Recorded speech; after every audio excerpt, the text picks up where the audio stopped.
Sa mismong gabi ng ika-5 anibersaryo ng kasal, hindi regalo ang bumungad kay Amelia, kundi ang pagtataksil ng asawa niya sa piling ng ibang babae. Mula sa sandaling iyon, pinili niyang maglaho, magbagong anyo sa Paris at bumalik sa Manila bilang babaeng hindi na kayang yurakan. Ngunit kapag lumuhod ang lalaking sumira sa kanya at humingi ng kapatawaran, alin ang pipiliin ni Amelia? Paghihiganti o tagumpay na tahimik, ngunit mas masakit kaysa anumang parusa? Isang matamis na ngiti ang hindi maalis sa mga labi ni Amelia habang maingat niyang minamaneho ang sasakyan pauwi sa kanilang tahanan sa isang eksklusibong subdivision sa Taguig. Dapit hapon na at ang ginintuang sinag ng araw ay tumatagos sa salamin ng kanyang kotse, nagbibigay ng kakaibang kislap sa maliit na kahon na nakapatong sa passenger seat. Ang regalo niya para kay Ricardo. Ang kanilang ika-5 anibersaryo. Dapat sana ay bukas pa ang uwi niya mula sa isang business trip sa Cebu. Pero tinapos niya ang lahat ng kanyang mga meeting ng mas maaga para lamang sorpresahin ang asawa. 5 taon. 5 taon ng pagsasama na sa paningin ng marami ay perpekto.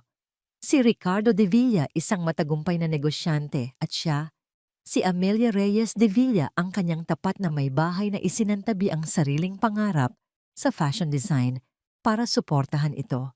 Naalala niya ang kanilang kasal. Ang mga pangako ni Ricardo sa harap ng dambana. Ikaw at ako laban sa buong mundo. Mahal ko. Napangiti siya ng may bahagyang kirot. Sa mga nagdaang taon, naramdaman niyang tila siya na lang ang mag-isang lumalaban. Pagpasok niya sa gate ng kanilang bahay, ipinagtaka niya ang hindi karaniwang katahimikan. Kadalasan, kahit wala si Ricardo, naririnig niya ang mga kasambahay na nag-uusap o ang tunog ng telebisyon. Ngayon, tanging ang ugong ng aircon ang kanyang naririnig. Ang mga ilaw sa sala ay patay. Tanging ang ilaw mula sa labas ang nagbibigay liwanag. Ricardo, mahal? Tawag niya, habang maingat na ipinatong ang kanyang daladalahan sa isang silya. Walang sumasagot. Isang malamig na kaba ang unti-unting gumapang sa kanyang dibdib. Binitbit niya ang regalo at dahan-dahang naglakad papasok. Ang bawat hakbang niya sa makintab na sahig ay tila umiiko sa nakabibinging katahimikan. Baka naman gusto niya akong sorpresahin, bulong niya sa sarili, pilit na pinapasigla ang kanyang loob. Nang paakyat na siya sa hagdanan patungo sa kanilang silid, may narinig siyang kaluskos.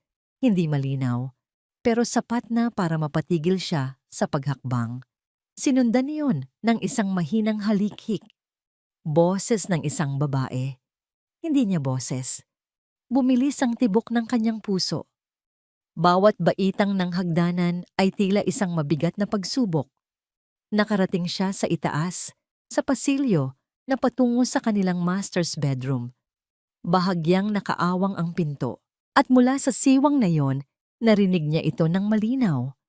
Ang mga ungol, ang mga halinghing ng pagnanasa, ang boses ng kanyang asawa na bumubulong ng mga salitang para lamang dapat sa kanya. Tila napako ang kanyang mga paa sa kinatatayuan. Ang regalong hawak niya ay biglang bumigat. Dahan-dahan, halos hindi humihinga, itinulak niya ang pinto. Ang tanawing bumungad sa kanya ay isang punyal na sabay-sabay sumaksak sa kanyang puso, baga at kaluluwa. Sa ilalim ng dim light ng kanilang silid, sa ibabaw ng kanilang kama, kung saan sila bumuo ng mga pangarap, nakita niya si Ricardo, at sa ilalim nito, ang babaeng kilalang-kilala niya. Ang sekretarya nito, ang protege niya, si Liane Santos. Natigil ang lahat. Ang paggalaw, ang paghinga, ang pag-inog ng mundo ni Amelia. Gulat at pagkataranta ang mababasa sa mukha ni Ricardo nang makita siya. Mabilis itong bumangon, hinahablot ang kumot para takpan ang kahubdan ni Liane at ang sarili niya. Ang mukha ng dalaga ay namutla at mabilis na nagtago sa likod ni Ricardo, nanginginig. Amelia, Nabasag ang boses ni Ricardo. Mahal, hindi ito ang iniisip mo." Ang mga salita ay pumasok sa isang tenga ni Amelia at lumabas sa kabila. Parang ingay na walang kahulugan. Ang tanging nakikita niya ay ang gusot na kumot sa kama nila, ang pamilyar na hubog ng katawan ng kanyang asawa na kayakap ang ibang babae, ang amoy ng pabango ni Lian na humalo sa hangin ng kanilang silid. Isang mahinang kalabog ang pumunit sa katahimikan, ang maliit na kahon na hawak niya, ang regalong pinag-isipan niya ng husto, isang mamahaling relos na may ukit ng kanilang anibersaryo ay nahulog mula sa kanyang nanlamig na mga kamay. Gumulong ito sa malambot na carpet, ang tunog ay tila mas malakas pa sa isang pagsabog. Doon lang tila natauhan si Ricardo. "Amelia, mag-usap tayo. Pakiusap." Ngunit bago pa man siya makahakbang palapit, isang boses ang pumigil sa lahat. Isang boses na malamig, kalmado at puno ng awtoridad. "Hayaan mo na siya, Ricardo." Napalingon si Amelia. Nakatayo sa likuran niya, sa may pintuan, ang biyenan niyang si Doña Elvira de Villa. Walang bakas ng gulat sa mukha nito. Sa halip, meron itong tingin ng isang taong nanonood ng isang inaasahang pangyayari. Tumingin ito sa kanya mula ulo hanggang paa na may bahagyang pagtaas ng kilay. "Mommy!" Gulat na sabi ni Ricardo. Hindi pinansin ni Doña Elvira ang anak. Ang mga mata nito ay nakatuon lamang kay Amelia, matalim at mapanghusga. "Ano pa bang tinitingin-tingin mo dyan, Amelia? Nakita mo na ang dapat mong makita." Walang emosyong sabi nito. 5 taon. 5 taon na akong naghihintay ng apo. Pero ano ang naibigay mo? Wala. Tumingin ito sa babaeng nasa likod ni Ricardo. At least itong si Lian. Mukhang may pakinabang. Baka siya na ang makapagbigay sa pamilyang ito ng tagapagmana. Ang mga salita ay parang asido na bumuhos sa mga sugat ni Amelia. Hindi lang pala ito simpleng kataksilan ng kanyang asawa. Ito ay isang sabwatan, isang plano na alam at kinukonsinti ng kanyang biyenan. Ang lahat ng pagod niya para mapalapit dito, ang lahat ng sakripisyo niya para maging karapat-dapat na De Villa, ay nawalang saysay. Sa mata ng mga ito, siya ay isang baog na palamuti lamang. Dahan-dahan, inangat ni Amelia ang kanyang paningin mula kay Doña Elvira at ibinalik ito kay Ricardo. Hinanap niya ang anumang bakas ng pagtatanggol para sa kanya sa mga mata ng lalaking pinangakuan niyang mamahalin habang buhay. Ngunit ang nakita lang niya ay pagkataranta, hiya, at higit sa lahat, kahinaan. Hindi nito kayang suwayin ang ina. Hindi nito kayang panindigan ang kanilang sumpaan. Sa sandaling iyon, may namatay sa loob ni Amelia. Ang pag-ibig, ang tiwala, ang pag-asa. Wala nang luhang pumatak, wala nang salitang lumabas. Isang nakakabinging katahimikan ang bumalot sa kanyang pagkatao. Tumalikod siya. Hindi niya pinansin ang pagtawag ni Ricardo sa kanyang pangalan. Hindi niya narinig ang pagmamadaling pagsuot nila ng damit. Ang tanging naririnig niya ay ang malakas na pagbasag ng kanyang puso. Naglakad siya palayo. Bawat hakbang ay matatag at may bigat. Bawat hakbang ay palayo sa kasinungalingan, palayo sa sakit. Habang naglalakad siya sa pasilyo, palayo sa silid na yon, iniwan niya ang lahat. Ang babaeng si Amelia Reyes de Villa, ang 5 taon nilang pagsasama, at ang lahat ng pangarap na binuo nila ng magkasama. Ang naiwan sa silid ay ang gulat na si Ricardo, ang takot na si Lian, at ang nagtatagumpay na si Doña Elvira. At sa sahig, ang hindi nabuksang regalo, isang simbolo ng isang pag-ibig na nagwakas na. Hindi sa kanilang silid tulugan dumiretso si Amelia. Ang mga paa niya, na tila may sariling isip, ay nagdala sa kanya sa guest room sa dulo ng pasilyo. Ang silid na yon, na bihirang mabuksan, ay malinis at walang anumang personal na gamit. Walang mga litrato, walang mga alaala. Perpekto para sa isang taong biglang naging estranghero sa sarili niyang pamamahay. Isinara niya ang pinto nang walang ingay Hindi niya ito nilock. Hindi na kailangan. Alam niyang hindi siya susundan ni Ricardo. Ang asawa niya ay masyadong abala sa pag-aayos ng gulong ginawa nito. Masyadong duwag para harapin siya, lalo na't naroon ang ina nito para kampihan siya. Sa halip na umiyak o magwala, isang kakaibang kapayapaan ang bumalot kay Amelia. Ito ang kapayapaan na dulot ng katapusan. Ang lahat ng kanyang mga agam-agam, ang maliliit na takot na isinasantabi niya sa loob ng maraming taon, ang mga gabing ramdam niyang mag-isa kahit katabi niya si Ricardo. Lahat ng yon ay nagkaroon ng pangalan at mukha. At ang katotohanan yon, gaano man kasakit, ay nagpalaya sa kanya. Dahan-dahan siyang naupo sa gilid ng kama.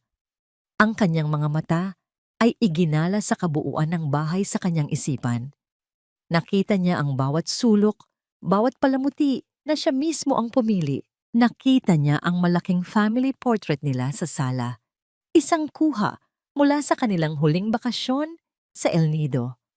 Pareho silang nakangiti.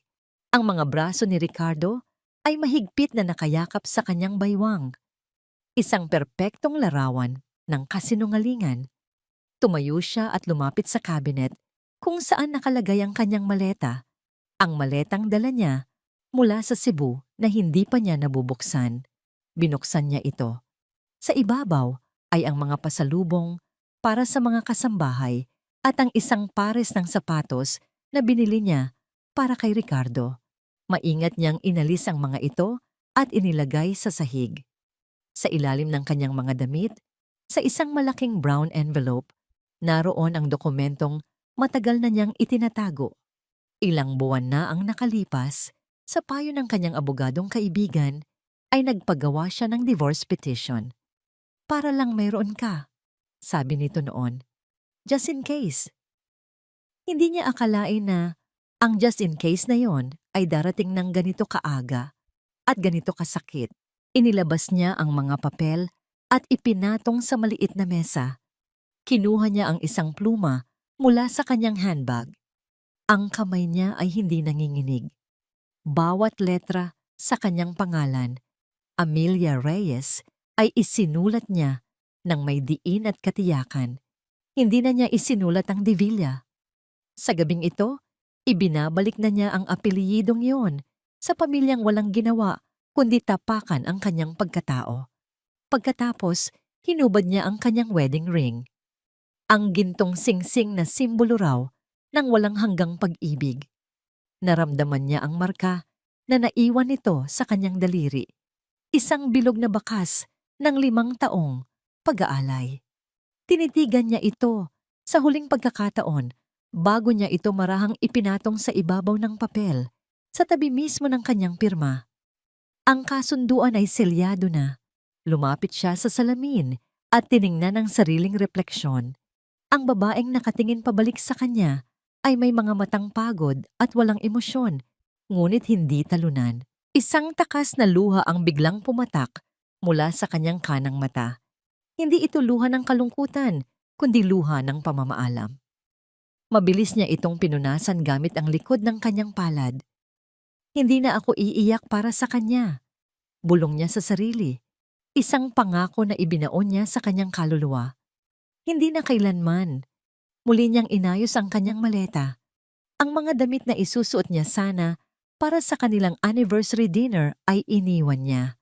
Ang kinuha lang niya ay ang kanyang pasaporte, pitaka, at ang mga damit na suot niya. Binuhat niya ang maleta at lumabas ng silid. Wala nang ingay mula sa master's bedroom. Marahil ay umalis na si Lian. Marahil ay nag-uusap sila kung paano liliinisin ang kanilang kalat. Wala na siyang pakialam. Naglakad siya pababa ng hagdanan. Bago siya lumabas, pumasok siya sa madilim na silid tulugan nila. Natutulog si Ricardo o nagtutulog-tulugan, nakatalikod sa pinto. Maingat niyang inilapag ang brown envelope na may singsing sa ibabaw sa nightstand nito, sa lugar kung saan siguradong makikita nito paggising. Isang huling sulyap, at pagkatapos ay tumalikod na siya. Ang mahinang tunog ng mga gulong ng kanyang maleta sa sahig Ang tanging naging musika ng kanyang paglisan, ang pag-click ng pinto sa kanyang pagsara ay ang huling nota. Hindi na siya lumingon pa. Sa labas, huminga siya ng malalim, nilanghap ang malamig na hangin ng hating gabi. Kumuha siya ng taxi. Sa loob ng sasakyan, habang ang mga ilaw ng syudad ay mabilis na dumaraan sa bintana, kinuha niya ang kanyang telepono. Binuksan niya ang isang airline app at nag-book ng pinakaunang flight palabas ng bansa. Isang destinasyon, isang one-way ticket. Paris, ang syudad ng mga pangarap na tinalikuran niya para kay Ricardo. Habang paangat na ang eroplano mula sa runway, tanaw niya mula sa bintana ang libu-libong kumikinang na ilaw ng Maynila sa ibaba. Ang bawat ilaw ay isang kwento, isang pangarap, isang tahanan. Ang isa sa mga yon ay dating tahanan niya. Ngayon, bahagi na lang ito ng isang buhay na iiwanan na niya ng tuluyan. Paalam, Ricardo. Mahinang bulong niya sa salamin ng bintana. Paalam sa lahat. Isang matinding sakit ng ulo ang gumising kay Ricardo. Dahan-dahan niyang iminulat ang kanyang mga mata. Ramdam ang bigat ng alak at kakulangan sa tulog. Ang unang pumasok sa isip niya ay ang nangyari kagabi. Ang gulat sa mukha ni Amelia. Ang malamig at mapanghusgang titig nito. Ang nakakabinging katahimikan sa kanyang pag-alis. Napabalikwas siya ng bangon, naghahanap. Ang kabilang bahagi ng kama ay malamig at hindi nagalaw. Bakante. Isang bahagi niya ang umasa na marahil ay nasa guest room lang si Amelia. Nagpapalamig ng ulo. Tumayo siya. Suot pa rin ang robe na isinuot niya kagabi matapos ang insidente. Amelia? Tawag niya habang naglalakad palabas ng silid. Walang sagot. Sinilip niya ang guest room. Malinis ito at walang bakas na may gumamit. Bumaba siya sa sala, sa kusina, kahit sa hardin. Wala si Amelia. Nagsimula siyang makaramdam ng bahagyang inis. Isang malaking abala. Alam niyang nasaktan niya ito, pero ang umalis ng ganito, masyadong dramatiko. Sanay siyang si Amelia ang laging nag-aayos, ang laging umiintindi. Naabutan niya ang kanyang ina sa dining area. Kalmadong humihigop ng kape habang nagbabasa ng dyaryo na para bang walang nangyari. Mami, nakita mo ba si Amelia? Tanong niya. Hindi maitago ang iritasyon sa boses. Ibinaling ni Doña Elvira ang tingin mula sa dyaryo. Tiningnan siya nito na para bang isa siyang batang nag-aalala sa isang nawawalang laruan. Hayaan mo siya. Babae lang yan, Ricardo. Magtatampo, iiyak pero babalik din. Saan naman siya pupunta? Wala siyang pamilya rito kundi tayo. Uuwi rin yan kapag naubos na ang pera at tapang niya. May katwiran ang ina niya. Gumaan ng bahagya ang kanyang loob. Si Amelia ay masyadong mahina at masyadong mahal siya para tuluyang umalis. Nagpasya siyang bigyan ito ng ilang oras para magpalamig. Kinuha niya ang kanyang telepono para tawagan ito, para lang sabihin na umuwi na ito at mag-usap sila. Ngunit dumiretso lang ito sa voicemail. Sinubukan niya ulit. Voicemail, sinubukan niya sa ikatlong pagkakataon. Ganoon pa rin. Ang inis niya ay unti-unting nahahaluan ng pag-aalala. Nagmaneho siya papunta sa maliit na fashion studio ni Amelia sa Makati. Ang tanging bagay na hinayaan niyang manatili para sa sarili nito. Iyon ang kanlungan nito. Siguradong naroon lang ito. Ngunit pagdating niya, isang empleyado ang sumalubong sa kanya. Sir Ricardo, magandang umaga po. Nandyan ba si Amelia? Diretsong tanong niya. Po? Ay, sir, wala na po. Nag-aalangang sagot ng babae.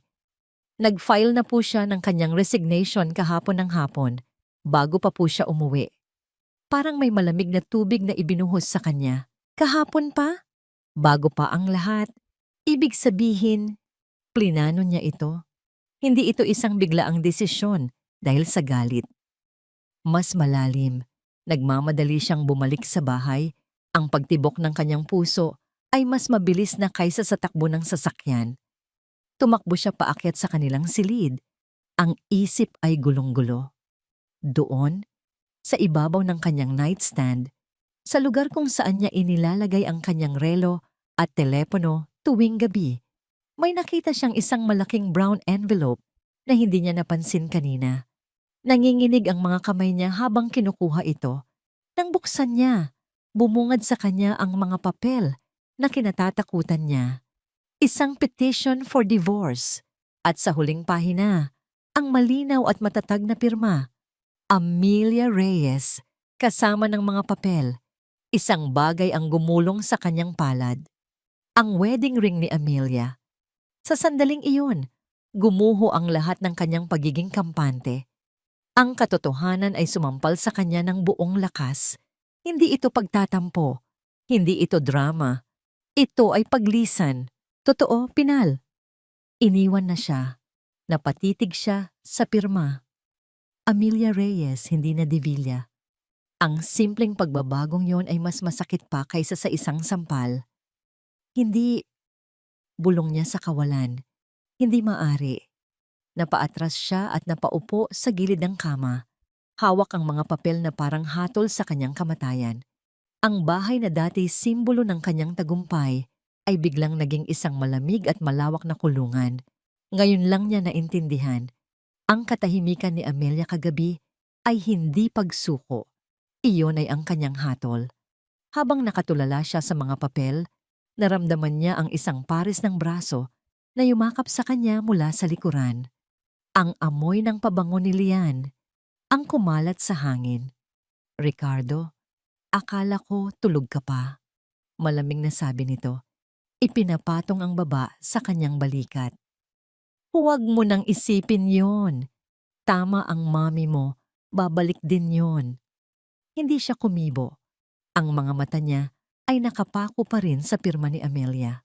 Ang presensya ni Lian, na kagabi lang ay nagdulot sa kanya ng panandaliang aliw, ay ngayon ay parang isang tinik na lalong sumasakit. Hindi napansin ni Liani ang kanyang estado. Puno ito ng sariling kagalakan. Inilagay nito ang kamay niya sa tiyan nito. Ricardo, may sorpresa ako sa'yo. Bulong nito sa kanyang tenga. Ang boses ay puno ng pananabik. Buntis ako. Lumipas ang 3 taon. Ang marangyang bahay sa Taguig ay napalitan ng isang maliit na apartment sa Limarais District ng Paris na may bintanang nakatanaw sa mga lumang bubong at masisikip na kalye. Ang amoy ng mamahaling pabango ay napalitan ng halimuyak ng matapang na kape, tela at tina. Dito, sa syudad ng mga ilaw at sining, unti-unting muling binuo ni Amelia Reyes ang kanyang winasak na pagkatao, piraso bawat piraso. Wala na ang dating asawa ni Ricardo de Bilwa. Ang babaeng narito ngayon ay iba na. Ang sakit ng nakaraan ay hindi tuluyang nawala. Ito ay naging isang pamilyar na kirot sa kanyang dibdib. Isang paalala na hindi na niya hahayaang may tumapak pa sa kanya muli. Ang dating sugat ay naging isang baga na siyang nagpapaalab sa kanyang determinasyon. Ang unang taon, ang pinakamahirap. Ang perang naipon niya ay unti-unting naubos. Para mabuhay, tinanggap niya ang anumang trabaho. Naging waitress siya sa isang maliit na bistro. Tinitiis ang pananakit ng paa at ang pagod para lamang may pambayad sa upa at pambili ng pagkain. Ang mga kamay na dati sanay sa paghawak ng mga mamahaling bag ay naging sanay sa pagbubuhat ng mabibigat na plato. Sa gabi, pagka-uwi mula sa trabaho, sa halip na magpahinga, inilalabas niya ang kanyang sketchpad at mga lapis. Doon, sa ilalim ng liwanag ng isang maliit na lampara, ibinubuhos niya ang lahat ng kanyang pait, galit at pangungulila. Ang bawat guhit ay isang sigaw, ang bawat disenyo ay isang luha. Ginawa niyang sining ang kanyang pagdurusa. Nang makapag-ipon ng sapat, nag-apply siya bilang isang design assistant sa isang maliit na atelier. Taga-timpla ng kape, taga-ayos ng mga sinulid, taga-walis ng mga retaso. Naging anino siya sa likod ng ibang designer. Isang multo sa mundong dati ay pangarap niya. Ngunit bawat araw, natututo siya. Sinasipsip niya ang lahat ng kaalaman, pinag-aaralan ang bawat tahi, bawat hiwa ng tela. Isang hapon, habang nakaupo sa pampang ng Ilogsen, nagdodrawing sa kanyang sketchpad, isang pangyayari ang nagpabago sa kanyang kapalaran. Isang matandang babae, eleganteng manamit at may matalas na mga mata, ang hindi sinasadyang dumaan sa kanyang likuran. "Excusez-moi, mademoiselle," sabi ng babae. Ang boses ay may awtoridad. Nahulog nito ang kanyang panyo. Nang damputin ito ni Amelia, nasilip ng babae ang kanyang sketchpad. Nakita nito ang isang disenyo ng isang itim na bestida. Ang istruktura ay matapang. Ang mga linya ay tila sumisigaw sa sakit, ngunit meron pa ring hindi maikakailang ganda at lakas. "Sino ang gumawa nito?" tanong ng babae. Itinuturo ang drawing. "Ako po," mahinang sagot ni Amelia. Tinitigan siya ng babae mula ulo hanggang paa. "Ako si Madame Dubois, isang fashion critic." Ang pangalan ay yumanig sa mundo ni Amelia. Si Madame Dubois ay isa sa mga pinakarespetadong pangalan sa industriya. Isang salita niya lang ay maaaring gumawa o sumira ng isang karera. Ang iyong mga guhit, meron silang kaluluwa, meron silang kwento. Ang sakit ay isang napakagandang inspirasyon, Hija. Ang pagkikita na yon ang naging susi. Sa tulong ni Madame Dubois, nakakuha si Amelia ng maliit na pautang. Inupahan niya ang isang maliit na espasyo at sinimulang buuin ang kanyang kauna-unahang koleksyon. Nagtrabaho siya araw at gabi. Ang kanyang mga kamay ay nagkaroon ng kalyo. Ang kanyang mga mata ay laging puyat. Ngunit ang kanyang puso ay ngayon lang muling nabuhay. Dumating ang araw ng kanyang unang maliit na fashion show na ginanap sa isang art gallery na pinahiram sa kanya. Ang mga bisita ay iilan lamang, mga kaibigan ni Madame Dubois, mga independent blogger, at ilang may-ari ng boutique. Sa backstage, nanginginig ang mga kamay ni Amelia habang inaayos ang huling detalye sa isang modelo. Nang magsimula ang palabas, isang koleksyon na pinangalanan niyang Trozos Rotos, Broken Pieces, ang rumampa. Ang bawat disenyo ay sumasalamin sa kanyang paglalakbay, mula sa madidilim na kulay ng pagtataksil hanggang sa matatapang na hiwa ng galit, at nagtatapos sa mga piraso ng nagniningning na tela na sumisimbolo sa pag-asa. Ang huling disenyo, isang puting gown na tila binubuo ng mga pinagtagpi-tagping piraso ng seda at organza, ay tinawag niyang paglaya. Nang lumabas ang modelo suot iyon, isang kolektibong paghinga ng paghanga ang narinig mula sa mga manunood. Pagkatapos ng show, sa halip na mahinang palakpak lang, isang malakas at taos-pusong standing ovation ang sumalubong sa kanya nang lumabas siya. Nakita niya si Madame Dubois sa unahan, may mga luha ng paghanga sa mga mata nito. Sa gabing iyon, hindi lang isang koleksyon ang kanyang naibenta. Ipinanganak ang isang bagong pangalan sa mundo ng moda, Amelia Reyes. Ngayon, 3 taon matapos ang gabing iyon, nakaupo si Amelia sa kanyang sariling atelier, hindi na maliit at masikip, kundi isang chic na espasyo na pinupuntahan ng mga kliyenteng humahanga sa kanyang natatanging estilo. Tinitingnan niya ang isang email sa kanyang laptop. Ang kanyang katulong ay pumasok dala ang isang tasa ng tsa. "Madam Reyes, may balita na po ba?" tanong nito. Tumango si Amelia, ang mga mata ay nakapako pa rin sa screen. Ang email ay mula sa Manila Fashion Week Committee. Hindi ito isang simpleng imbitasyon. Ito ay isang alok na maging pangunahing hurado at panauhing pandangal sa pinakamalaking fashion event sa Pilipinas. Ang pangalang Manila ay naghahatid ng isang kuryente sa kanyang buong katawan, isang pamilyar na kirot, isang alaala ng isang buhay na matagal na niyang tinalikuran. Ang pagbabalik ay hindi kailanman naging bahagi ng kanyang plano. Ngunit ang alok na ito, hindi lang ito isang pagkilala sa kanyang talento. Ito ay isang posisyon ng kapangyarihan. Bahagyang nanginig ang kanyang kamay habang hinahawakan ng mouse. Pagbabalik, Sa lugar kung saan siya winasak? Marahil, marahil ito na ang tamang panahon para harapin ang mga multo ng kanyang nakaraan. Hindi bilang isang biktima, kundi bilang isang reyna na nagbabalik sa kanyang kaharian.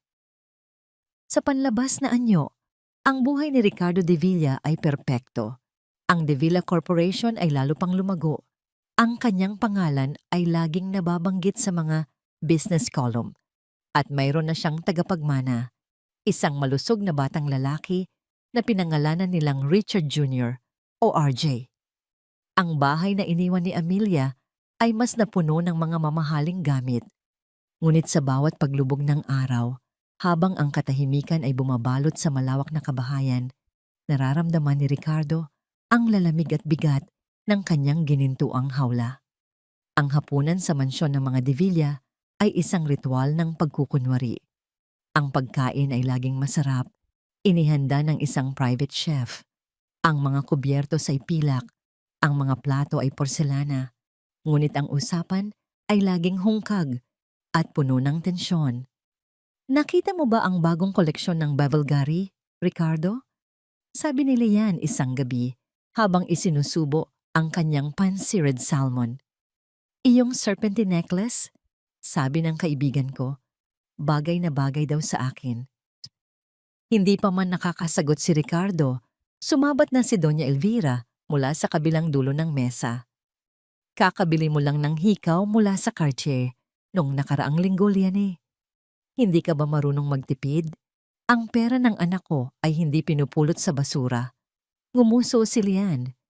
Mommy naman, it's an investment, status, para kapag lumalabas ako, dala ko ang pangalan ng mga De Villa. Ang pangalan ng mga De Villa ay dinadala sa pamamagitan ng tamang pag-uugali, hindi sa pagpaparada ng alahas na parang Christmas tree. Mataray na sagot ni Doña Elvira. Napabuntong hininga na lang si Ricardo. Ito ang kanyang gabi-gabi, ang walang katapusang bangayan ng kanyang asawa at ina tungkol sa pera at kapangyarihan. Wala nang kumustahan tungkol sa kanilang araw, wala nang tawanan. Tanging ang tunog ng mga kubyertos na tumatama sa plato at ang mga matatalim na salitang ibinabato nila sa isa't isa. Ako na ang bibili, pagod na sabi ni Ricardo, para lang matapos na ang usapan. Isang matamis na ngiti ang sumilay sa labi ni Lian, habang isang matalim na tingin naman ang ipinukol sa kanya ni Doña Elvira. Pagkatapos ng hapunan, nakita niya ang anak niyang si RJ sa playroom na papaligiran ng mga pinakabago at pinakamamahaling laruan. Lumapit siya at sinubukang makipaglaro. Anak, gusto mo bang itayo natin itong building? Tanong niya, hawak ang isang set ng Lego. Ayoko, Daddy. I want the new iPad.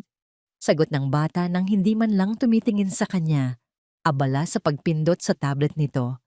Sabi ni Mommy, bibilhan mo ko. Tumayo si Ricardo at tinitigan ang kanyang anak.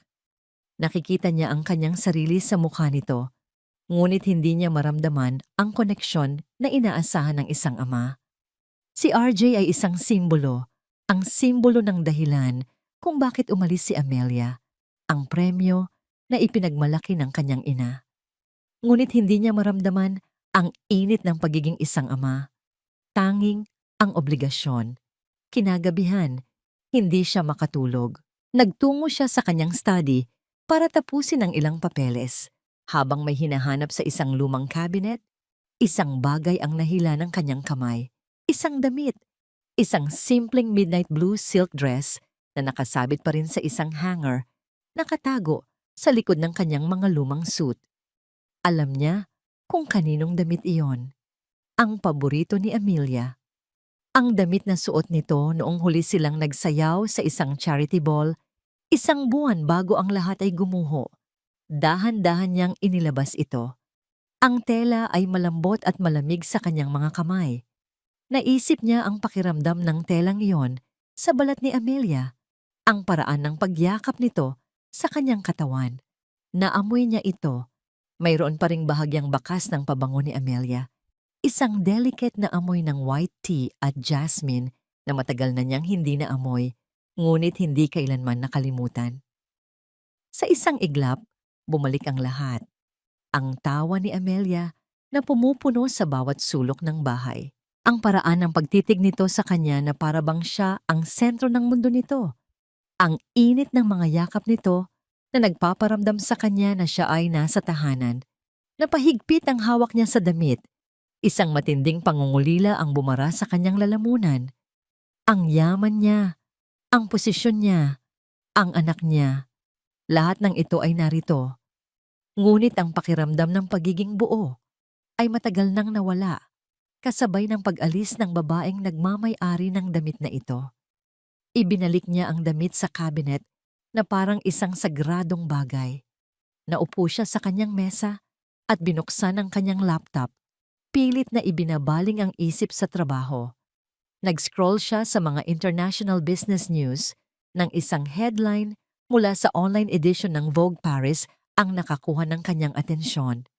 Amelia Reyes, the Filipina designer, taking Paris by storm with soulful designs. Napatigil siya. Kinilabutan. Dahan-dahan niyang kienlik ang link. Bumungad sa kanya ang isang larawan ni Amelia. Iba na ito. Ang dating malambot na mga mata ay ngayon ay may talas at kumpiyansa. Ang buhok niya ay mas maikli, mas chic. Ang kanyang ngiti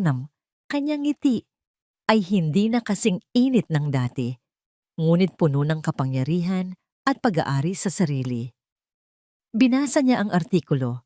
Pinupuri nito ang kanyang henyo sa paggawa ng damit na may kwento, ang kanyang kakaibang galing sa paghahalo ng sakit at ganda. May mga larawan ng kanyang mga disenyo, matapang, elegante, at hindi maikakailang maganda.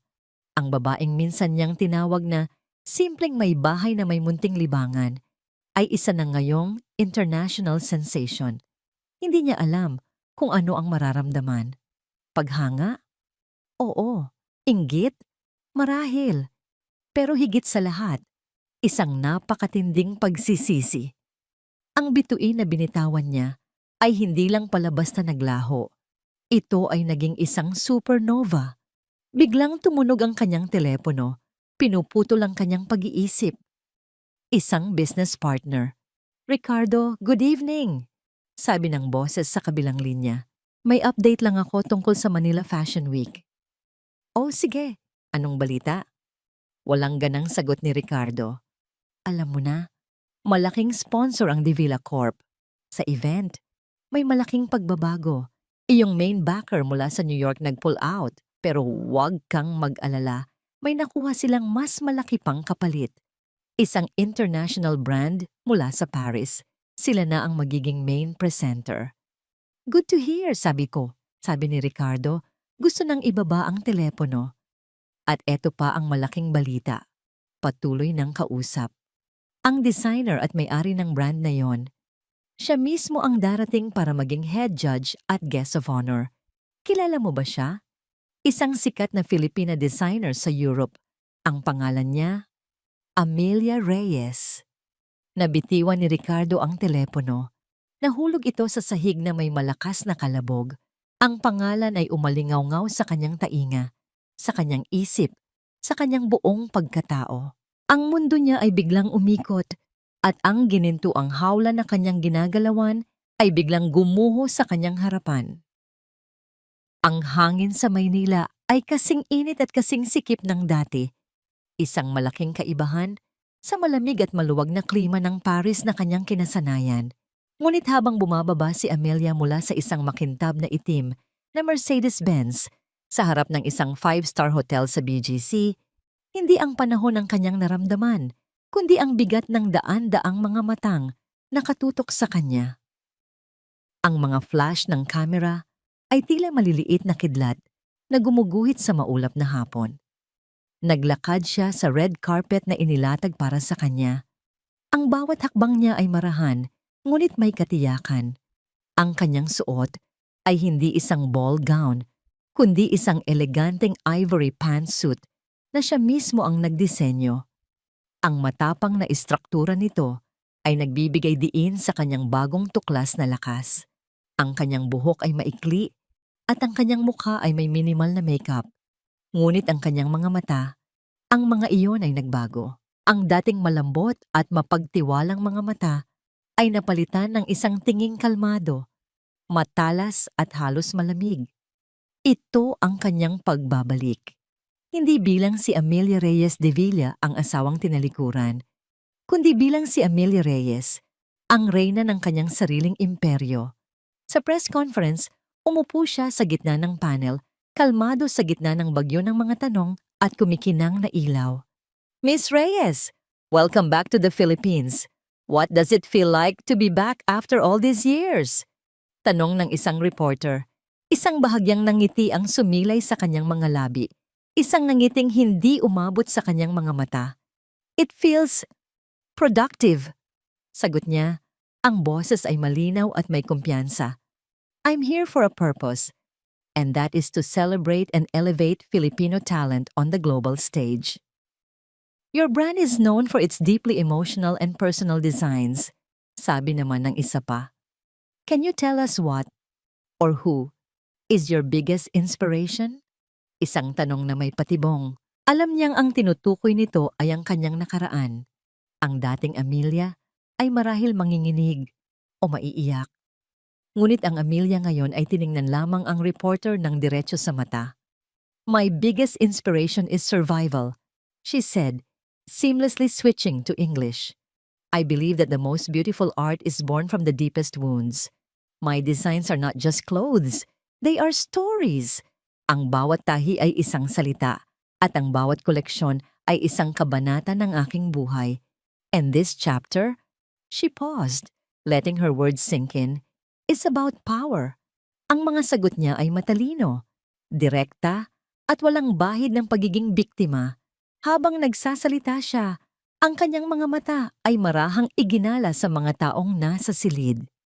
At sa isang saglit, sa gitna ng dagat ng mga hindi pamilyar na muka, natagpuan ng kanyang mga mata ang isang pares ng matang matagal na niyang hindi nakikita, ngunit hindi kailanman nalimutan. Nakatayo si Ricardo sa likuran ng mga kamera, sa isang madilim na sulok na para bang isang anino.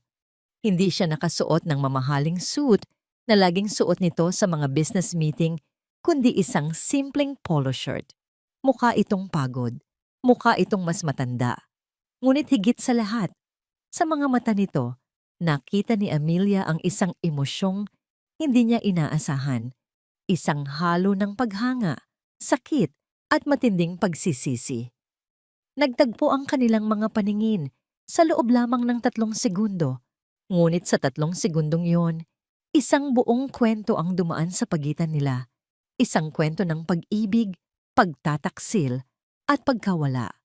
Hindi siya nag-iwas ng tingin. Tinitigan niya ito ng walang emosyon na para bang isa lamang ito sa mga daan-daang estranghero sa silid.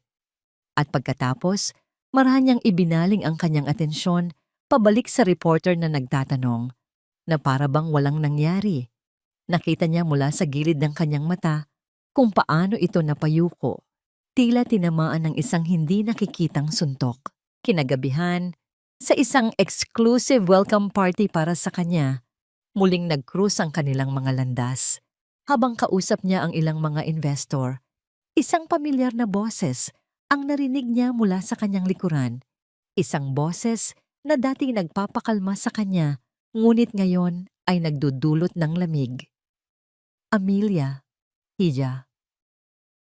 Humarap siya at nakita si Doña Elvira de Villa. Suot ang isang mamahaling bestida at mga alahas na kumikinang.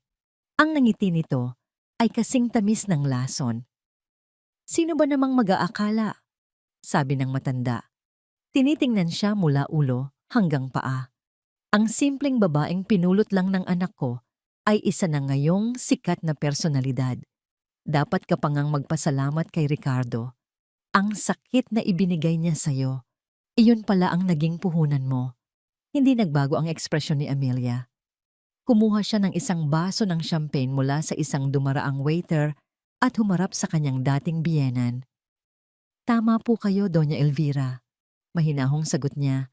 Ang boses ay kasing lamig ng yelo. Marami akong dapat ipagpasalamat. Tinuruan ninyo akong dalawa ng isang napakahalagang leksyon. Itinaas niya ng bahagya ang kanyang baso, na ang mga pinakamagagandang obra ay isinisilang mula sa mga pinakakatangi-tanging pagtataksil. So for that, thank you. Pagkasabi niyon, tinalikuran niya si Doña Elvira na natigilan at walang masabi, at naglakad palayo. Naramdaman niya ang isang matamis na tagumpay. Hindi maingay, ngunit malalim. Nagpatuloy siya sa pakikipag-usap sa ibang mga bisita, propesyonal at malayo. Nang magpaalam siya para umakyat na sa kanyang suite, tinahak niya ang isang mas tahimik na pasilyo. Bago pa man niya marating ang elevator, isang anino ang humarang sa kanyang daraanan. Si Ricardo. Nakatayo ito roon. Ang mga mata ay puno ng mga salitang hindi nito masabi. Ang hangin sa pagitan nila ay biglang bumigat, puno ng mga paano kung at mga sana. Tinitigan lang siya ni Amelia. Naghihintay. Ang mukha ay isang blangkong maskara. Amelia? Nabasag ang boses ni Ricardo nang binanggit niya ang kanyang pangalan. Lumapit ito ng isang hakbang. We need to talk. We need to talk. Ulit ni Ricardo. Ang boses ay mas desperado na ngayon. Ang babaeng nasa harapan niya ay parang isang magandang estatwa. Perpekto, malamig, at hindi maabot. Tinitigan siya ni Amelia. Ang kanyang muka ay hindi mababakasan ng anumang emosyon. Mr. De Villa, sabi niya, at ang formalidad ng kanyang mga salita ay parang sampal. Kung mayroon po kayong nais pag-usapan tungkol sa partnership ng De Villa Corporation para sa Fashion Week, maaari po kayong mag-set ng appointment sa aking assistant. Narito ang kanyang card. Kumuha si Amelia ng isang business card mula sa kanyang maliit na clutch at inilahad ito sa ere sa pagitan nila. Hindi ito inabot ni Ricardo. Amelia, please. Pakiusap niya. Hindi ito tungkol sa negosyo. Ito ay tungkol sa atin. Isang halos hindi mahahalata. Mapait na ngiti ang sumilay sa labi ni Amelia. Walang tayo, Miss Mr. De Villa. Matagal nang natapos yon. Dahan-dahan niyang ibinaba ang kanyang kamay at inilagay ang card sa isang maliit na mesang naroon. Have a good evening. Pagkasabi niyon, nilagpasan siya nito at naglakad patungo sa elevator na para bang isa lamang siyang poste na nadaanan. Naiwan si Ricardo sa pasilyo, nakatanga. Ramdam ang bigat ng bawat salitang binitiwan nito. Ang bawat Mr. De Villa ay isang patalim na lalong nagpapalawak sa agwat na namamagitan sa kanila. Ngunit ang pagtanggi na iyon ay hindi pumigil kay Ricardo. Sa halip, ito ay nagsilbing gasolina sa kanyang desperasyon. Hindi siya makapapayag na ito na ang wakas. Kinabukasan, nagpadala siya ng isang napakalaking buke ng puting rosas sa hotel suite ni Amelia. 100 tangkay, puting rosas. Ang paborito nito, ang mga bulaklak na lagi niyang ibinibigay dito tuwing anibersaryo nila. Kasama nito ay isang simpleng card. I'm sorry, walang pangalan. Alam niyang malalaman nito kung kanino galing. Maghapon siyang naghintay ng tawag, ng text, ng kahit anong senyales. Ngunit wala. Nang hindi na siya makatiis, tinawagan niya ang kanyang assistant na siyang inutusan niyang mag-asikaso ng delivery. Na-deliver ba ng maayos ang mga bulaklak? Tanong niya. Yes, sir. Sagot ng assistant. Pero tumawag po ang front desk. The flowers were refused, sir. Ang utos daw po mula sa suite ni Miss Reyes ay itapon na lang daw po ang mga ito. Parang may pumiga sa puso ni Ricardo. Itapon. Ang mga bulaklak na dati nagpapaiyak dito sa tuwa ay ngayon ay basura na lang sa paningin nito. Hindi pa rin siya sumuko. Kung hindi uubra ang mga regalo, susubukan niyang kausapin ito ng personal. Ginamit niya ang negosyo bilang dahilan. Nag-set siya ng meeting gaya ng sinabi nito. Sa business lounge ng hotel, isang lugar na malamig at walang personal na koneksyon. Dumating si Amelia sa eksaktong oras, kasama ang kanyang assistant, professional, direkta. Pinag-usapan nila ang tungkol sa sponsorship, sa marketing plans, Sa event flow, si Ricardo ay pilit na nakikinig, ngunit ang isip niya ay nasa ibang lugar. Pinagmamasdan niya ang paraan ng pagsasalita nito, ang kislap ng talino sa mga mata nito, ang kumpiyansa sa bawat kilos. Ito ang Amelia na noon pa man ay nakatago sa likod ng pagiging asawa niya. So, are we all clear on the deliverables? Tanong ni Amelia, handa nang tapusin ang pulong. Ito na ang pagkakataon niya. Yes, everything's clear, sabi niya. Pagkatapos ay huminga siya ng malalim. Amelia, naalala mo ba yung maliit na coffee shop sa kanto malapit sa dati mong studio? Ang paborito nating tambayan? Natigilan ang assistant ni Amelia. Ramdam ang biglang pagbabago sa usapan. Si Amelia, gayunpaman, ay hindi natinag. Tiningnan siya nito ng diretso. Mr. De Villa, let's stick to business, malamig niyang sabi. My time is very valuable. Pagkatapos ay tumingin siya sa kanyang assistant. I believe we're done here, and please escort Mr. De Villa out. Tumayo ito at umalis nang hindi na muling lumilingon. Ang gabing iyon sa bahay ay mas impyerno pa.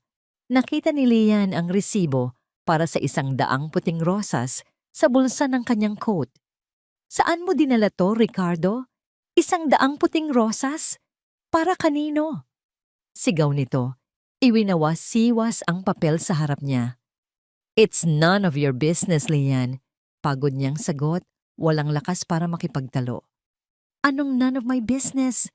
Mula nang bumalik ang babaeng yon, wala ka nang ginawa kundi isipin siya. Akala mo ba hindi ko napapansin? You're obsessed with her. Paano naman ako? Paano ang anak mo? Ang bawat salita ni Lian ay parang ingay lang ng lata sa kanyang tainga. Ang tanging nakikita niya ay ang malamig na mga mata ni Amelia. Ang tanging naririnig niya ay ang paulit-ulit na Mr. De Villa. Ang huling baraha ni Ricardo ay inilabas niya sa isang malaking charity gala kung saan si Amelia ang guest of honor. Isa sa mga highlight ng gabi ay isang auction nang ipresenta ang huling item, isang napakagandang sapphire necklace na dating pag-aari ng isang royalty. Alam na ni Ricardo ang gagawin. Nagsimula ang bidding. Pataas ng pataas. Isang tycoon mula sa Cebu ang kanyang naging mahigpit na kalaban. Ngunit hindi nagpatalo si Ricardo. Bawat taas ng presyo ay tinatapatan niya ng doble hanggang ang lahat sa silid ay sa kanila na lang nakatingin. Sa huli, sa isang halagang halos 10 beses sa orihinal na presyo, nanalo si Ricardo. Umakyat siya sa entablado para kunin ang kwintas habang si Amelia ay nakatayo sa tabi ng auctioneer, nakangiti ng propesyonal. Kinuha ni Ricardo ang mikropono. Magandang gabi sa inyong lahat. Simula niya, ang mga mata ay nakatuon lamang kay Amelia.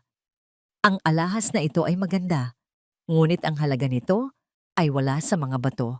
Ang halaga nito ay nasa intensyon. Huminga siya ng malalim. Ibinibigay ko ang kwintas na ito, hindi bilang isang regalo, kundi bilang isang maliit na simbolo para sa isang napakalaki at napakatagal nang nahuling paghingi ng tawad. Sa isang taong napaka-espesyal, isang kolektibong ang narinig mula sa mga manonood.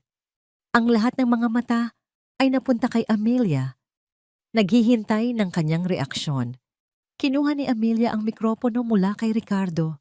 Ang kanyang mga daliri ay bahagyang dumampi sa kanya na nagdulot ng kuryente sa buong katawan ni Ricardo. Ngumiti ito sa mga manonood, isang ngangiting perpekto at makintab. Napakabukas sa palad naman po ng ating bidder, sabi niya. Ang boses ay malinaw at walang bahid ng anumang personal na emosyon. On behalf of the foundation, maraming salamat sa iyong napakalaking tulong, Mr. De Villa. Sa kabila ng bakal na pader na itinayo ni Amelia sa paligid ng kanyang puso, hindi niya maikakaila na ang mga ginagawa ni Ricardo ay may epekto sa kanya. Hindi ito nagdudulot ng kilig o pag-asa, kundi isang pamilyar na kirot, isang multo ng nakaraang pinipilit niyang ibaon sa limot. Ang bawat bulaklak Bawat pakiusap, bawat pampublikong pagpapakita ng pagsisisi ay parang maliliit na bato na ibinabato sa kanyang pader na kahit hindi nakakasira ay lumilikha naman ng mga alingaw-ngaw. Isang gabi, matapos ang isang mahabang araw ng mga pulong at paghahanda para sa Fashion Week, nahanap niya ang sarili sa katahimikan ng kanyang hotel suite. Sa isang iglap ng kahinaan, binuksan niya ang kanyang laptop at nag-log in sa isang luma at halos nakalimutan na niyang cloud storage. Doon, sa isang folder na may pangalang Noon, nakatago ang mga larawan nila ni Ricardo. Nag-aalangan pa ang kanyang daliri bago niya ito i-click. Ngunit ginawa pa rin niya. Bumungad sa kanya ang isang masayang Amelia, nakayakap sa isang nakangiting Ricardo sa tuktok ng isang bundok sa Sagada. Naalala niya ang lamig ng hangin at ang init ng yakap nito. Sumunod ang isang larawan nila sa isang simpleng kainan. Magkahating kumakain ng mami, parehong tumatawa na parang walang bukas. Ang mga larawan ay nagpapakita ng isang pag-ibig na sa panahong yun ay inakala niyang totoo, dalisay, at panghabang buhay. Isang malalim na buntong hininga ang kumawala sa kanya. Hindi ang lalaki sa larawan ang kanyang pinanghihinayangan, kundi ang babaeng kasama nito. Ang babaeng puno ng tiwala, puno ng pangarap, ang babaeng minsan ay naging siya. Mabilis niyang isinara ang laptop na para bang isang kahon ni Pandora na naglalaman ng mga alaalang mas mabuti nang manatiling nakakulong. Para takasan ang mga multo sa kanyang silid, nagpasya siyang lumabas para maghapunan ng mag-isa. Pinili niya ang isang high-end na restaurant na hindi gaanong dinadayo ng mga celebrity. Isang lugar kung saan maaari siyang maging anonymous kahit sandali. Pinili niya ang isang table sa isang sulok, bahagyang natatakpan ng isang malaking halaman na nagbibigay sa kanya ng pribasiya. Habang hinihintay niya ang kanyang order, dalawang babae ang pumasok na lumikha ng agaw pansin. Ang isa sa kanila ay si Lian. Suot ang isang damit na halatang mamahalin at napapalibutan ng mga kumikinang na alahas. Kasama nito ang isang kaibigan. Ang malakas nilang tawanan at pag-uusap ay pumuno sa dating tahimik na lugar. Sa malas, sa table na hindi kalayuan, sa kanya sila naupo. Sinubukan ni Amelia na huwag silang pansinin. Itinuon ang atensyon sa kanyang telepono. Ngunit ang boses ni Lian ay mahirap iwasan. Grabe girl, nakita mo ba yung nangyari sa charity gala? My husband bought that necklace for millions. Pagmamayabang ni Lian, sapat na ang lakas para marinig ng mga katabing mesa. He's just so obsessed with me. Gagawin ang lahat para sa akin. Natawa ang kaibigan nito. Talaga lang ha? Hindi ba't ang sabi-sabi, para sa ex-wife niya raw yon? Biglang nagbago ang tono ni Lian eh. Chismis lang yan. Inggit lang sila. Ako ang asawa. Ako ang nanalo. I have his son, remember? Ako ang reyna. Siya, ano siya? Isang malungkot na matandang dalaga sa Paris. Napailing na lang si Amelia sa narinig, ngunit ang sumunod na usapan ang nagpatigil sa kanyang mundo. Sa bagay, sabi ng kaibigan. Grabe, ang bilis ng mga pangyayari noon, no? Parang kailan lang, project-project lang kayo ni Sir Ricardo, tapos bigla, boom, buntis ka na. Isang mayabang na tawa ang pinakawalan ni Lian. Siyempre, ganyan talaga kapag mahal ka ng lalaki at alam mong laruin ang baraha mo. Actually, bumulong ito na para bang isang malaking sikreto, pero rinig pa rin ni Amelia. Right after that Cebu business trip with the investors 3 years ago, doon na nabuo si RJ. Ang galing. No? Parang destiny. Isang linggo lang kami doon, pero sulit. Cebu. 3 years ago. Ang mga salitang yon ay parang kulog na dumagundong sa isipan ni Amelia. Biglang bumalik ang lahat. Naalala niya ang panahong yon ng malinaw. Papalapit ang kanilang ika-5 anibersaryo. Abalang-abala siya sa pag-aasikaso ng sorpresa para kay Ricardo. Naalala niya, Oo, naalala niya. Nagkaroon nga ng business trip si Ricardo noon. Ngunit isinara ni Amelia ang kanyang mga mata. Pilit na hinahalongkat ang kanyang memorya. Nag-business trip si Ricardo, pero hindi sa Cebu, sa Singapore. 4 na araw siya doon para sa isang international conference. At si Lian, hindi ito kasama. Naiwan ito sa Maynila para asikasuhin ang opisina. Siguradong sigurado siya dahil siya pa mismo ang naghahatid ng pagkain sa opisina nito minsan. Bilang pasasalamat sa pag-aasikaso nito sa mga naiwang trabaho ng asawa niya. Ang mga timeline ay hindi nagtutugma. Ang kwento ni Lian ay may butas. Isang malaking butas. Isang malamig na kaba ang gumapang sa buong katawan ni Amelia. Hindi ito galit. Hindi ito paninibugho. Ito ay isang bagay na mas malalim at mas nakakabagabag. Isang duda. Isang napakalaking duda. Hindi na niya ginalaw ang kanyang pagkain. Tahimik siyang tumawag sa waiter, nagbayad, at umalis nang hindi napapansin ni Lian. Pagbalik sa kanyang hotel suite, ang dating katahimikan ay napalitan ng isang nakakabinging ingay sa kanyang isipan. Paulit-ulit na tumatakbo ang mga salita ni Lian, ang mga pets sa ang mga lugar. Kasinungalingan. May mali. Lumakad siya papunta sa bintana at tinitigan ang mga ilaw ng syudad sa ibaba. Ang babaeng nasaktan at umalis 3 taon na. Ang nakalipas ay marahil hahayaan na lang ito. Ngunit ang babaeng nagbalik ay iba na. Hindi na siya papayag na mabuhay sa isang kasinungalingan. Kahit pa hindi na siya direktang apektado nito. Kailangan niyang malaman ang totoo para sa sarili niyang kapayapaan. Kinuha niya ang kanyang telepono at nag-dial ng isang numero mula sa kanyang secure contacts. Isang numero na matagal na niyang hindi tinatawagan. Ito ang numero ng isang private investigator sa Paris. Isang taong pinagkakatiwalaan niya na tumulong sa kanya noon sa ilang mga business background checks. Antoine, it's Amelia. Sabi niya nang may sumagot sa kabilang linya. I have a job for you here in Manila. It's personal. Name it. Sagot ng boses. The target's name is Lian Santos. Now, Lian De Villa. Sabi ni Amelia, ang boses ay matatag at malamig. I need to know everything about her. Her whereabouts, her associations, specifically during the months of August to September, 3 years ago. Huminga siya ng malalim bago ibigay ang huling utos. Be discreet. I want the truth. Whatever it is, kasas ang taos. Habang naghihintay ng balita mula sa kanyang investigador, mas ibinaon ni Amelia ang sarili sa trabaho. Ang nalalapit na Fashion Week ang nagsilbing kanyang perpektong distraksyon.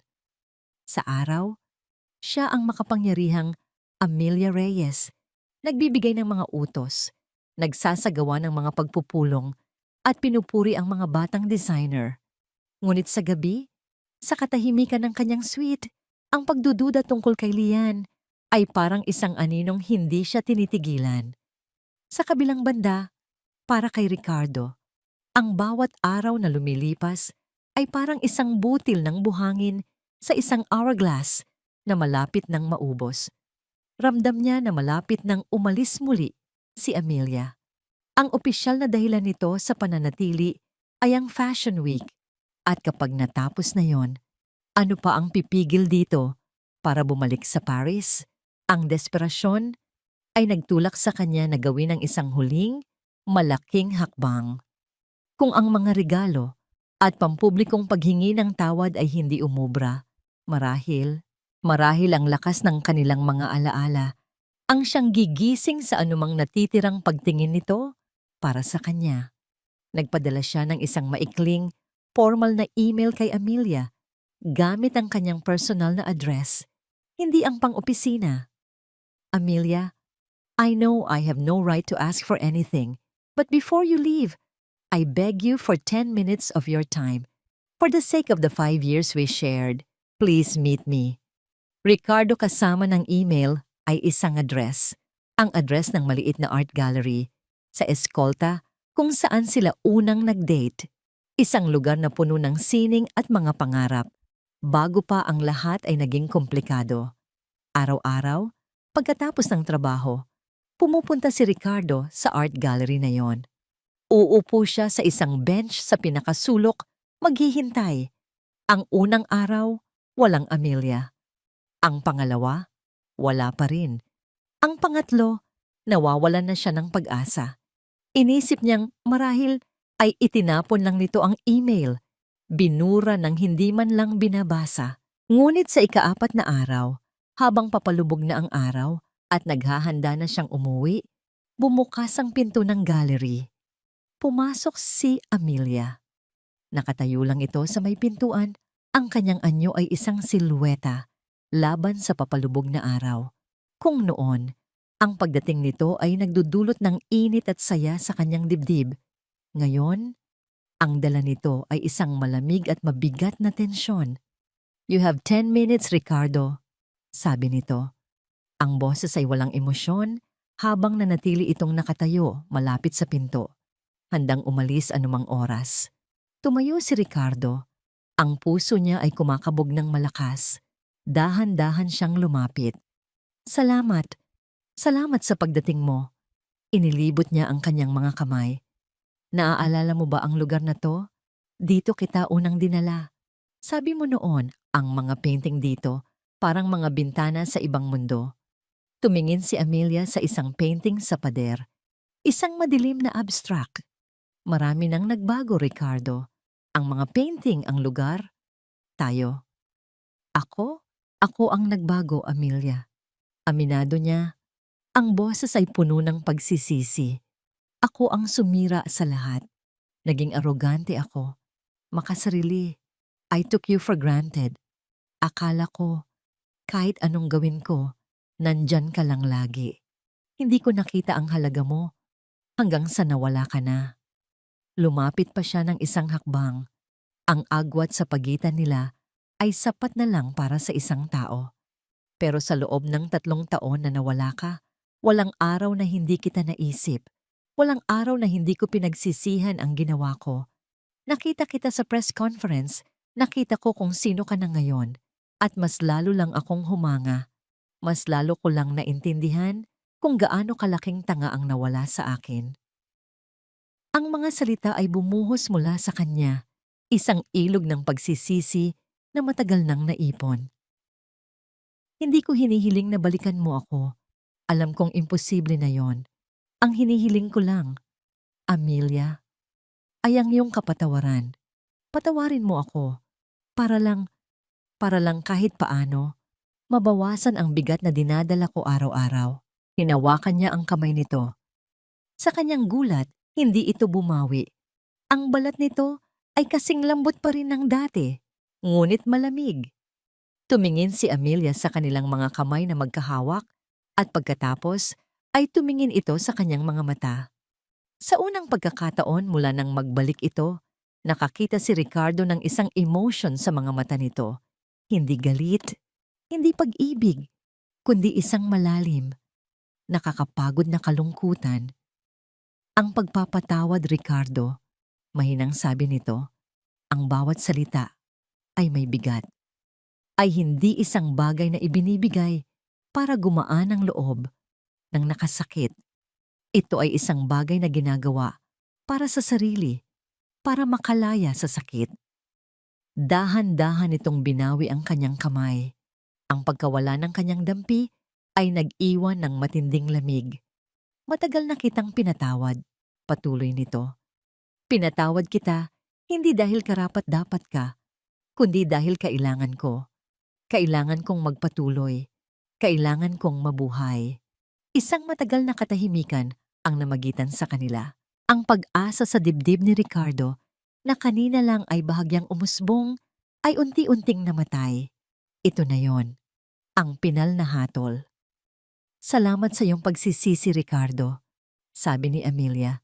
Ang kanyang boses ay bumalik na sa dati nitong lamig. "Pero ang pagpapatawad ko ay para sa sarili ko, hindi para bigyan ka ng isa pang pagkakataon." Tumalikod ito at nagsimulang maglakad palayo. "Amelia, wait!" Habol niya. Huminto ito sa may pinto, ngunit hindi lumingon.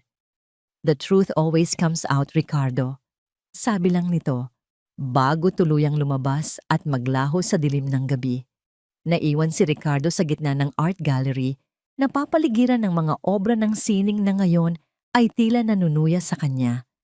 Ang kanyang huling pagkakataon ay tapos na. Ito ang pakiramdam ng pagkawala ng lahat. Umuwi siya sa kanyang mansyon na parang isang kaluluwang nawawala. Pagpasok niya sa kanyang study, may nakita siyang isang selyadong brown envelope sa ibabaw ng kanyang mesa na may nakasulat na pangalan niya. Hindi ito galing sa opisina. Wala itong return address. Tanging ang sulat kamay ng messenger na nagsasabing urgent and confidential. Nang buksan niya ito, isang set ng mga dokumento at litrato ang bumungad sa kanya. Ang mga unang pahina ay naglalaman ng mga bank statement, flight records at mga larawan. Mga larawan ni Liane, 3 taon na ang nakalipas. Mga larawan niya kasama ang isang lalaking hindi si Ricardo sa isang beach resort sa Cebu. Ang petsa sa ilalim ng mga larawan ay tumusok sa kanyang puso. Ito ang eksaktong linggo kung kailan siya nasa Singapore. Ang huling dokumento sa envelope ay isang kopya ng isang laboratory report, isang DNA test result. Ang katahimikan sa study ni Ricardo ay biglang naging mabigat at nakakabingi. Ang tanging maririnig ay ang mabilis at malakas na paghinga niya at ang marahas na kaluskos ng papel habang nanginginig niyang binubuklat ang bawat pahina. Ang mga litrato, malinaw. Si Lian, nakangiti, nakayakap sa ibang lalaki sa isang beach sa Mactan. Ang mga petsa sa ibaba ng bawat larawan ay parang mga tatak ng nagbabagang bakal sa kanyang mga mata. Ito ang mga araw na nasa Singapore siya, habang si Lian ay dapat nasa Maynila. Flight records, isang round-trip ticket papuntang Cebu sa ilalim ng pangalan ni Lian Santos na nakabook 2 linggo bago ang kanilang anibersaryo. Kasama sa booking ang pangalan ng lalaki sa litrato. Bank statements, malalaking cash withdrawal at mga credit card transaction mula sa mga restaurant at hotel sa Cebu. Ang isip ni Ricardo ay parang isang sirang makina. Pilit na pinoproseso ang mga impormasyong sumisira sa pundasyon ng kanyang buhay sa nakalipas na 3 taon. Ang huling sinabi ni Amelia sa gallery ay umalingaw-ngaw sa kanyang isipan. The truth always comes out, Ricardo. Ito ba yon? Ito ba ang katotohanang sinasabi niya? Ang kanyang mga mata ay napunta sa huling dokumento, ang pinakamakapal. Sa ibabaw nito, nakasulat ang mga salitang nagpalamig sa kanyang buong katawan. Paternity Test and Analysis Report. Ang mga pangalan ng specimen donors, Richard De Villa Sr. at Richard R.J. De Villa Jr. Ang pangalan ng laboratorio ay pamilyar, isa sa mga pinakatiwalaan sa bansa. Dahan-dahan niyang binuksan ito. Hindi na niya binasa ang mga teknikal na detalye at mga numero. Ang kanyang mga mata ay dumiretso sa pinakahuling linya, sa ilalim ng heading na Conclusion, Probability of Paternity, Percent. Result, Richard De Villa Sr. is excluded as the biological father of Richard R.J. De Villa Jr. Nabitawan niya ang mga papel. Ang mga ito ay nagsabog sa sahig na parang mga tuyong dahon.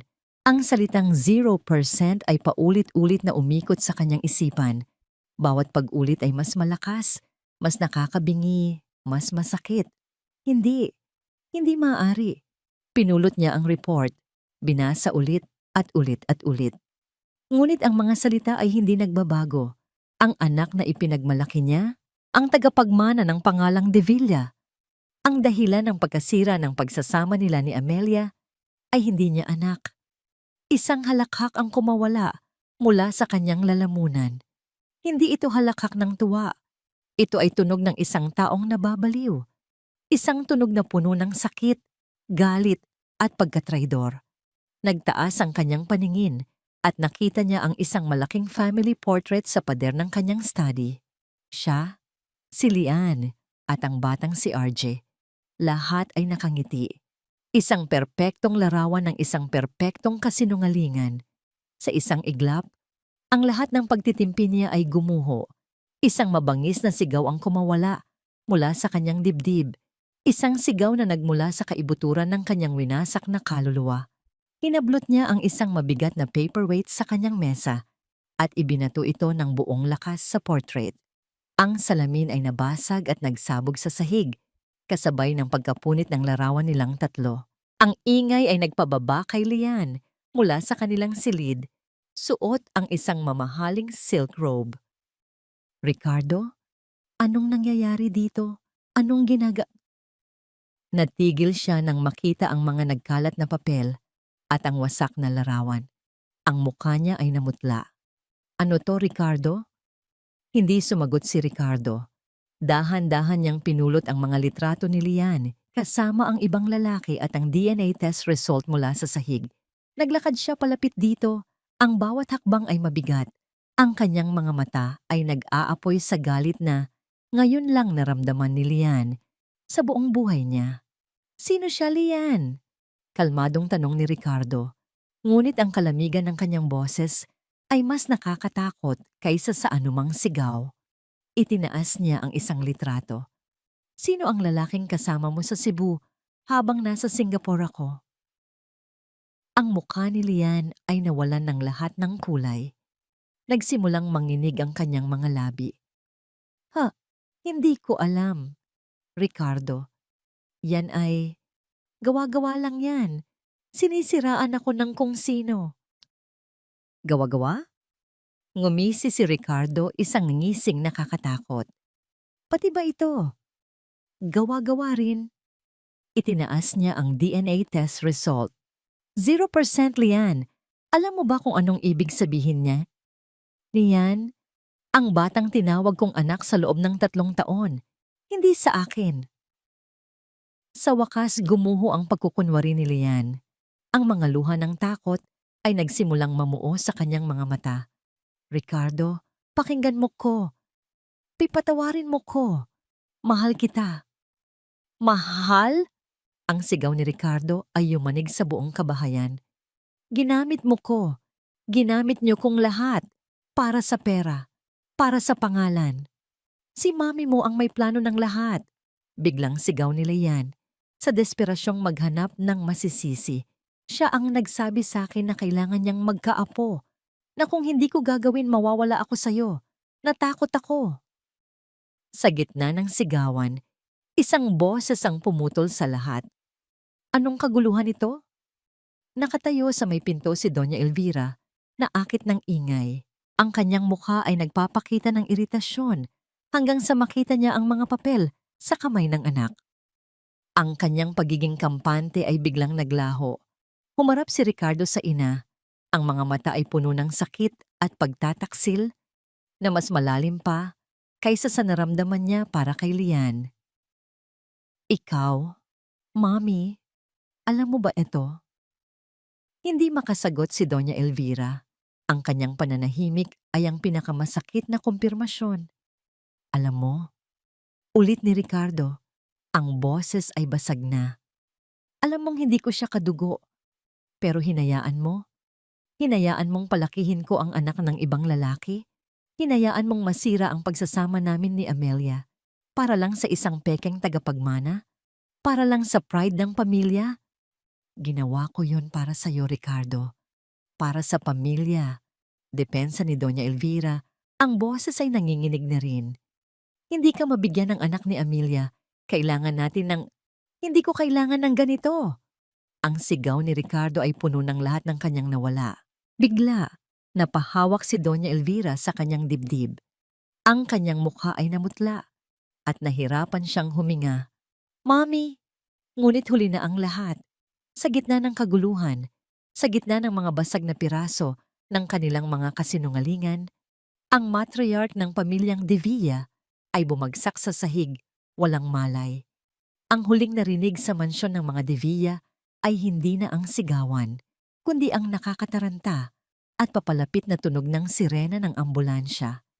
Kinabukasan, ang balita tungkol sa eskandalo ng pamilya De Villa ay sumabog na parang isang bomba sa buong alta sosyedad ng Maynila. Nagsimula ito bilang mga bulong-bulungan sa mga ospital at mabilis na kumalat sa mga social media, pinagpiestahan ng mga entertainment blog at online news sites. Doña Elvira de Villa, critical ang kalagayan matapos ang di umano'y family feud. Ricardo de Villa, biktima ng paternity fraud. Asawang si Lianis Santos na mataan umanong umalis ng bansa. Ang hiwalayang de Villa Reyes, ang katotohanan sa likod ng iskandalo. Nakaupo si Amelia sa kanyang hotel suite, suot ang isang simpleng puting bestida. Sa kanyang harapan, sa ibabaw ng glass table, ay isang tasa ng mainit na tsaa at isang tablet na nagpapakita ng mga headline. Kalmado niyang binabasa ang bawat detalye, ang bawat espekulasyon. Ang kanyang assistant, isang batang Frances na dinala niya mula sa Paris, ay hindi mapakali sa kanyang tabi. Madam Reyes, the press are like vultures outside. They're calling non-stop. What should we do? Tumingin si Amelia sa labas ng bintana, sa abalang syudad sa ibaba. Ang gulo ay naroon sa labas, ngunit sa loob ng kanyang silid, sa loob niya, ay may isang hindi inaasahang kapayapaan. Wala siyang naramdamang tuwa sa paghihirap ng iba. Wala siyang naramdamang paghihiganti. Tanging isang malalim, tahimik na pakiramdam ng pagtatapos. Cancel all my appointments for today, Jean-Pierre. Mahinahon niyang sabi. Issue a simple statement. Ms. Reyes is focusing on the upcoming Fashion Week and will not be commenting on personal matters that do not concern her. That's all. But madam, they are dragging your name into this. Nag-aalalang sabi ng assistant. Ngumiti si Amelia. Isang tunay na ngiti sa pagkakataong ito. My name can stand on its own. Let them talk. The truth has a way of clearing its own path. Nang makaalis na ang kanyang assistant, naiwan siyang mag-isa. Tumunog ang kanyang telepono. Isang luma niyang kaibigan mula sa kolehiyo, ang abogadong tumulong sa kanya noon. Amy, nakita mo na ba ang balita? Oh my God, are you okay? Bungad nito. I'm fine, Liz. Actually, I'm more than fine, sagot ni Amelia, ang boses ay matatag. So totoo pala? Lahat ng yon? Grabe. The karma is real. Deserve nila yan. Liz, putol ni Amelia sa kaibigan. The point was never about revenge. It was about the truth. Alam ko, I'm just happy for you. Finally, tapos na. Malaya ka na. Pagkababa ng telepono, tumayo si Amelia. Sa halip na magkulong, nagpa siya siyang gawin ang isang bagay na matagal na niyang hindi nagagawa. Nang walang takot o bigat sa dibdib. Naglakad-lakad siya. Nagsuot siya ng malaking sunglasses at isang simpleng scarf. Lumabas siya sa service exit ng hotel at naglakad patungo sa malapit na park. Umupo siya sa isang bench, pinagmamasdan ang mga batang naglalaro, ang mga magkasintahang magkahawak kamay na dumaraan. Sa unang pagkakataon, sa loob ng 3 taon, naramdaman niyang bahagi siya ng mundo, hindi isang takas mula rito. Ang bigat na matagal na niyang pasan-pasan, ang kahihiyan ng pagtataksil, ang sakit ng pagiging hindi sapat, ang multo ng isang pamilyang hindi siya kailanman tinanggap, ay unti-unting naglaho na parang usok na hinipan ng hangin. Ang pagpapadala niya ng ebidensya kay Ricardo ay hindi isang gawa ng galit. Ito ay isang gawa ng pagpapalaya. Hindi para kay Ricardo, kundi para sa sarili niya. Hanggat ang kasinungalingan na yon ang pundasyon ng pagkasira ng buhay niya, isang bahagi niya ay mananatiling bilanggo nito. Ngayong alam na ng mundo ang katotohanan, ang huling tanikala ay naputol na. Bumalik siya sa hotel ng hapon na yon na may bagong sigla. Ang mga natitirang trabaho para sa Fashion Week ay tila mas gumaan. Ang mga disenyo sa kanyang sketchpad ay tila mas naging matingkad. Ang kanyang ngiti ay mas madalas nang lumalabas at umaabot na ito sa kanyang mga mata.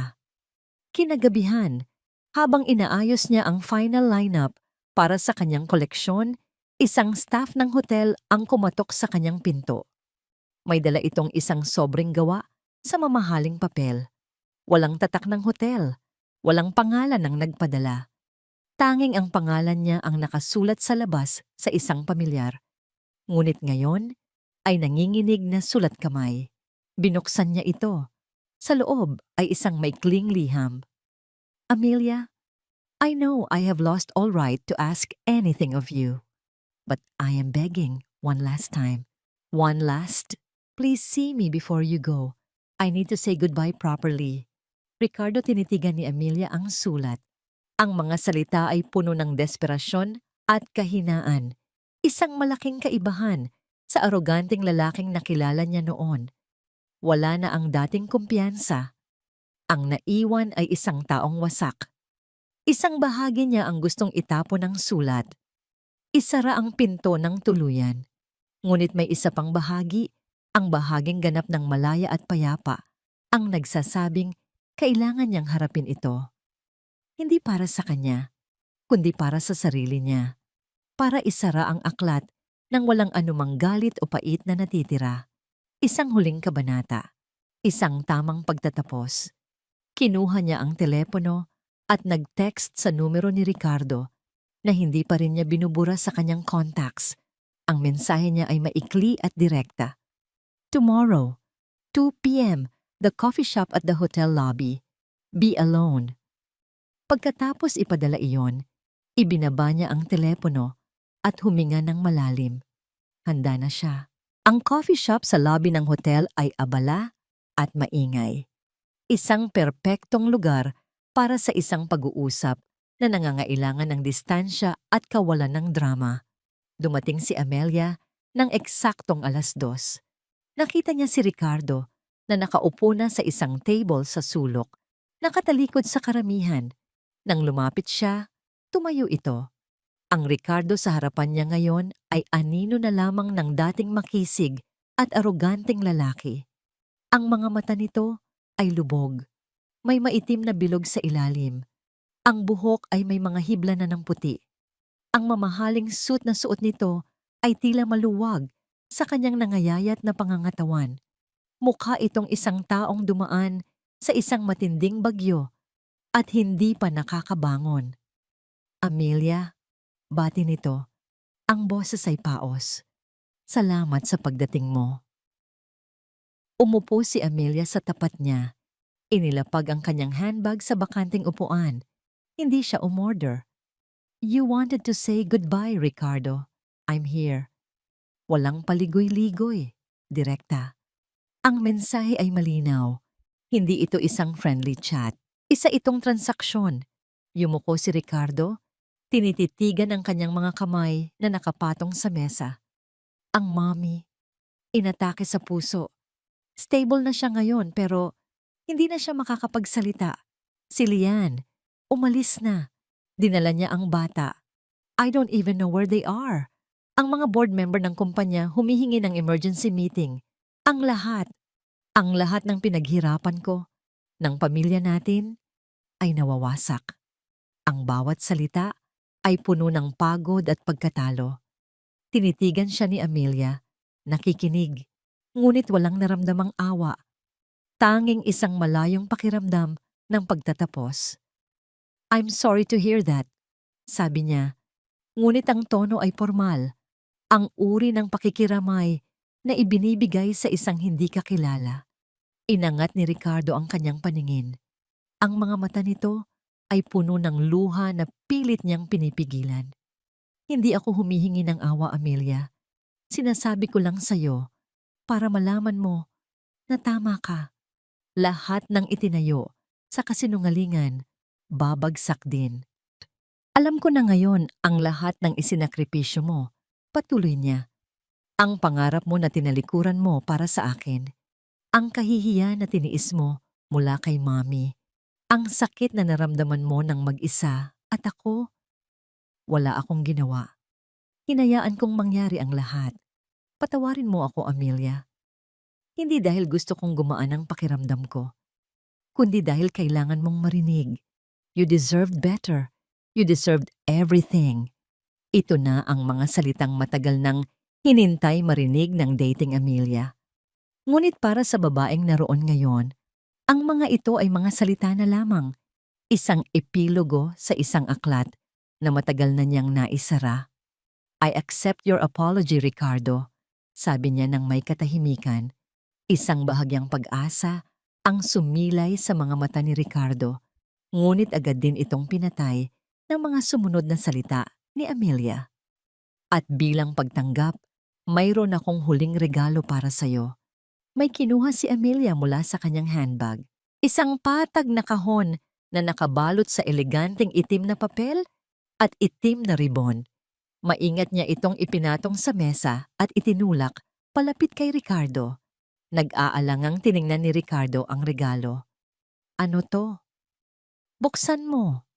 Nanginginig ang mga kamay ni Ricardo habang inaalis ang ribon at binubuksan ang kahon. Sa loob, nakalatag sa itim na seda, ay isang napakagandang silk necktie. Ang kulay nito ay malalim na burgundy, na may halos hindi mahahalata, mas madilim na pattern. Ang kalidad nito ay hindi maikakaila, isang piraso ng luho. It's from my latest collection, paliwanag ni Amelia. Ang boses ay kalmado. Ang koleksyon na ilulunsad ko dito sa Manila Fashion Week. Tiningnan ni Ricardo ang brand name na naka-emboss sa maliit na gintong letra sa loob ng kahon. Isang salita lang, isang salitang Tagalog. Pagkakanulo betrayal, parang isang suntok sa sikmura. Inangat niya ang kanyang nanginginig na paningin kay Amelia. This is my last gift to you, Ricardo. Sabi ni Amelia, tumatayo na mula sa kanyang upuan. Ang kanyang mukha ay payapa, walang bakas ng galit. A reminder of what we lost and what I gained from it. Ang sakit na ibinigay mo sa akin, ginawa kong sining, ginawa kong lakas, ginawa kong tagumpay, at iyan ang hinding-hindi mo na maaagaw sa akin. Tumalikod siya. Goodbye, Ricardo. Naglakad si Amelia palayo, hindi na lumingon pa. Ang bawat hakbang niya ay papalayo sa nakaraan, papalapit sa isang maningning na hinaharap. Ang kanyang anino ay humaba sa makintab na sahig ng lobby, isang eleganteng figura ng isang reynang muling nabuo mula sa sarili niyang abo. Naiwan si Ricardo sa mesa mag-isa, nakatitig sa regalo, isang magandang paalala ng kanyang pinakamalaking pagkakamali. Hinawakan niya ang necktie, ang malambot na seda ay parang lason sa kanyang mga kamay. At doon, sa gitna ng abalang coffee shop, ang lalaking meron ng lahat ay umiyak na parang isang batang nawalan. Ang huling eksena ay nahati sa dalawa.